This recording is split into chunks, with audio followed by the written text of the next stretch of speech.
kulan wacan daawada meel walbo aad joogto waxaad ku soo dhawaataa janaalada ilayska xogaha iyo sidoo kale tusmada filmada haddii ay tahay markaad kugu horeysana janaalka subscribe inoo saar leegtana naga hilmaamin asxaabtaadna la wadaag. waxaan kusoo qaadanaynaa wararkeena ugu dambeeya ee la xiriira arrimaha Bollywoodka, waxyaabihii maanta laga qoray arrimaha filmada la xiriira xanta Bollywoodka, jilayaasha waxyaabihii ay ka hadleen ee noloshooda caadiga la xiriirta. hadda waxaan ku bilaabanaa xidigta ka xamaashada Bollywoodka dhawaan oo soo bixi doona filimkeeda Dobara. Taapsee Pannu ayaa ka hadashay sababta aysan ugu soo muuqan doonin barnaamijka Cafe with Karan. xidigtan xilli ay xayeysiin u sameynaysa filimkeeda iyadoo Anushka Kashyap ayaa saxaafadda waxay weydiiyeen sababta aan loogu martiqaadin barnaamijka Cafe with Karan. xidigtan ayaa ku jawaabtay inaysan xiiso ku haynin in barnaamijka lagu martiqaado si ay uga hadasho waxyaabaha hoose ee nolosheeda u gaarka sida sex life. xidigtan ayaa lagu yaqaanaa inaysan su'aalaha la gamban amaba la soo daahin jawaabaha.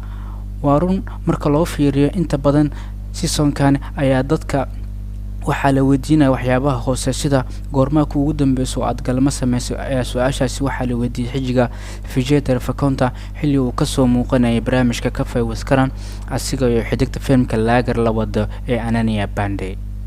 marka loo fiiriyo filimkeeda Dobara ayaa noqday filimka caalamiga inta aanu soo bixin iyadoo lagu soo bandhigay London Film Festival iyo sidoo kale Fantasia Film Festival 2022. filimkeeda Dobara ayaa waxaa dib ugu midoobay Anushka Kashyap iyo sidoo kale Taapsee Pannu kadib markii 2018 ugu dambeysay oo ay kasoo muuqdeen filimka ee la wada Vicky Kaushal ee Marmarsiyan. filimka Dobara ayaa lagu wadaa in la daawado bishan 19 ee Agoosto aan ku guda jirno. dhinaca kalena wararka Bollywood waxaa kamid ah Rashmika Mandanna ayaa markaana waqti ka qaadatay mashquulkeeda xagga filmada iyadoona u dabaaldegaysa maalinta saaxiibtinimada adduunka. waxay sawir soo dhigtay Instagram-ka sawirka asxaabteeda waxaana ku jira Vijay Deverakonda oo xidigtan lagu xanto, waxaana qoraal ahaan soo raacisay dadka ugu muhiimsan nolosheeda. xidigtan ayaa sheegtay inaysan ahayn dadka weynaysiya maalmaha sida maalinta jacaylka adduunka, maalinta saaxiibtinimada iyo in nolosheeda waxyaabaha ku saabsan ay soo dhigto baraha bulshada, laakiin sheegtay in dadkan ay ku qaali yihiin raacisan inaysan ahayn waxba la-aantooda. Rashmika iyo Vijay ayaa muddo saaxiibo ahaayeen waxayna kasoo wada muuqdeen filimka Tamilka ah ee Dear Comrade. labadan ayaa la isku xantaa. Vijay ayaa su-aal ku aadan xiriirkooda la weydiiyey xilli uu kasoo muuqday Cafe with Karan. wuxuu sheegay inay tahay saaxiibtiisa wanaagsan raaciyana inay isla sameeyeen 2 filim xilliga uu film jelisu ku cusbaa.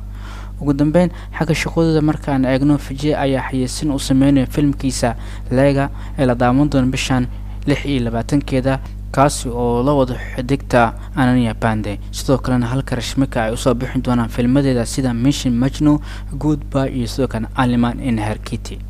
dhinaca kalena jilaaga filimka Lal Singh Jada Aamir Khan ayaa qabsaday bogagga hore ee wararka Bollywoodka.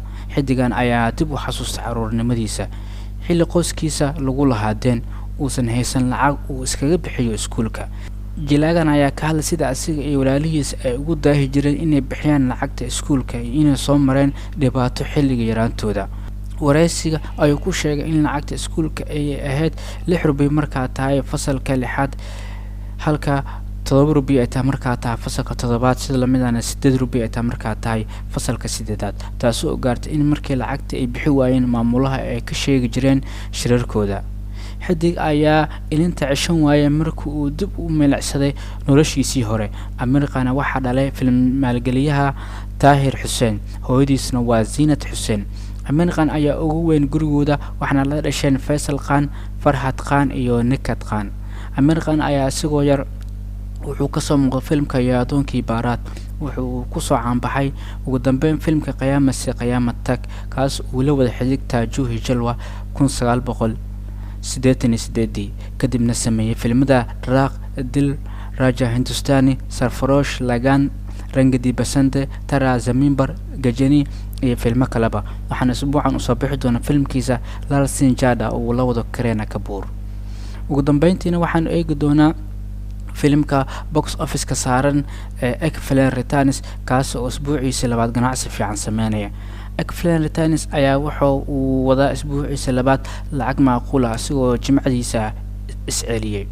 filimka ayaa loo maleynaya in uu sameyn karo lacag fiican sabtida iyo axadiisaba hase ahaatee filimka ayaa wuxuu yahay filim si macquul ah ku socda asoona laga rabay inuu double sameeyo marka loo eego maalmadiisa jimcada iyo sabtiga filimka marka loo eego isbuuciisa labaad sida jimcada sabtida iyo axada ayaa filimkan waxa uu keenay lacag dhan 6.25 karoor kaasoo filimka ka dhigaysa in wadarta guud isbuuciisa labaad uu keenay 10 karoor ama ku istaagi karo halka isbuuc dambana Lal Sinjada ay reaction bandan la soo wada daay doono oo ay la qabsan doonaan maalinta Khamiista la soo fasaxi doono filimka ayaana awood u helin in isbuuciisa labaad uu lacag hufan oo la imaado laakiin tani ayaa waxay ka dhigan tahay inuu filimka yahay filim aan si wanaagsan u gadmin isbuuciisa labaad Janisna heese isbuuciisa koowaad inuu ku sameeyo karo lacag macquul ah filimka Flirtanis ay wada jilayaan